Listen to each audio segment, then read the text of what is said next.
పెసా shalom. Good morning to all. ప్రియులారా, రాత్రికాల సమయంలో మనము ఆయన యొక్క పస్కా రాత్రి విందులో మనందరం పాలు పొందాం కదా. యాషువ మెస్సియా శరీరం అనే ఆయన యొక్క రొట్టెను, రక్తం అనే ద్రాక్షరసాన్ని మనం తీసుకున్నాం కదా. ఒకరి పాదాలు ఒకరు కడుక్కొని అందరూ సమాధాన హృదయంతో, ఐక్యతతో, ప్రేమతో, పరిశుద్ధముగా, పవిత్రముగా, యోగ్యకరముగా ఆ బలలో చేవేశాం కదా. ప్రియులారా, యోగ్యకరంగా చేవేసిన వారందరినీ కూడా పరమతండ్రి ఆశీర్వదించబోతున్నాడు.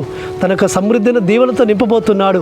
కాబట్టి యాషువ మెస్సియా శరీరం అనే రొట్టె తిని రక్తం త్రాగిన వారు నిత్య జీవానికి వారసులు కాబోతున్నారు సుమా. కాబట్టి అందుకే ఈ అనుదిన కృపల లేఖన భాగం కూడా మనం చూసుకుంటుంటే, మొదటి కొరింథీ రాసిన పత్రిక 11వ అధ్యాయం 25వ వచనంలో, ఈ పాత్ర నా రక్తం వలన క్రొత్త నిబంధన. పిల్లారా, ఈ పాత్ర నా రక్తం వలన క్రొత్త నిబంధన.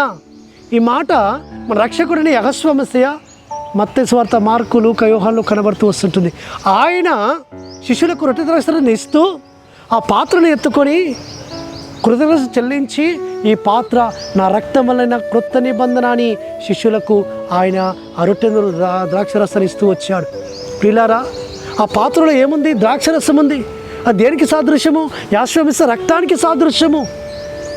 ఆయన రక్తము పవిత్రమైనది, నిర్దోషమైనది, నిష్కలంకమైనది. ఆయన రక్తము అమూల్యమైనది సుమా. కాబట్టి ఆ రక్తము ద్వారా ప్రతి మానవుణ్ణి పాపం నుంచి, శాపం నుంచి విమోచన క్రయముగా ఆ రక్తము ఉపయోగపడుతుంది సుమా. ఆ రక్తములో జీవం ఉంది, ఆ రక్తములో పరిశుద్ధత ఉంది, ఆ రక్తములో శక్తి ఉంది సుమా.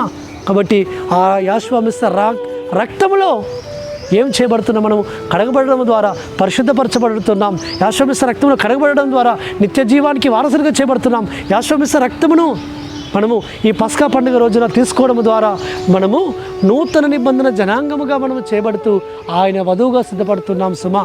అంత్యదినమున లేపబడడానికి కొరకు ఆయన రాకడ ఆలస్యమే మనం నిద్రిస్తే అంత్యదినం లేపబడతాము. అందుకే ఆయన యోహాను సువార్త 6వ అధ్యాయం 53-54 వచనంలో, నా శరీరము తిని నా రక్తము త్రాగువాడే నిత్య జీవం గలవాడు, అంత్యదినం నేను వాడిని లేపుదును అన్నాడు. కాబట్టి అంత్యదినం మనం లేపబడడానికి కొరకు, మనలో జీవం ప్రవహించడానికి కొరకు, నిత్య జీవానికి మనం వారసులు అవడానికి కొరకు ఆ రక్తమును మనము త్రాగుతున్నాము సుమా. కాబట్టి ఈ రక్తమును మన యొక్క ప్రతి విధమైన ప్రాణాత్మ శరీరములను, మన కీళ్లను ఆ రక్తము మనల్ని ఏం చేస్తుందంటే పరిశుద్ధపరుస్తుంది, పవిత్రపరుస్తుంది. ప్రియులారా, ఈ రక్తం వలనే మనకు యోగ్యత, ఈ రక్తం వలనే మనకు అతి పరిశుద్ధ స్థలంలోకి వెళ్ళడానికి కొరకు అర్హత.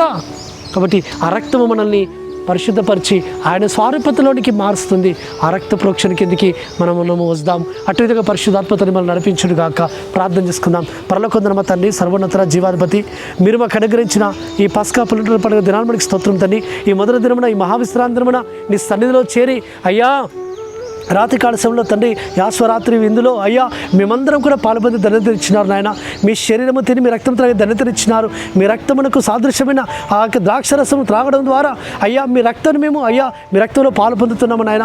ఆ రక్తము మమ్మల్ని పరిశుద్ధపరుస్తుంది, పవిత్రపరుస్తుంది నాయన.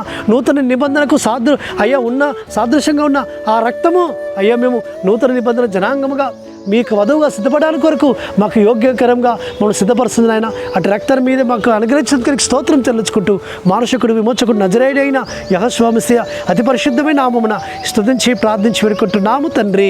ఆమేన్. సర్వోన్నతుడు, సర్వాధికారిని యాషువ మెస్సియా కృపా కనికరము నిరంతరం తోడుగా ఉండి మనల్ని బలపరచును గాక. ఆమేన్.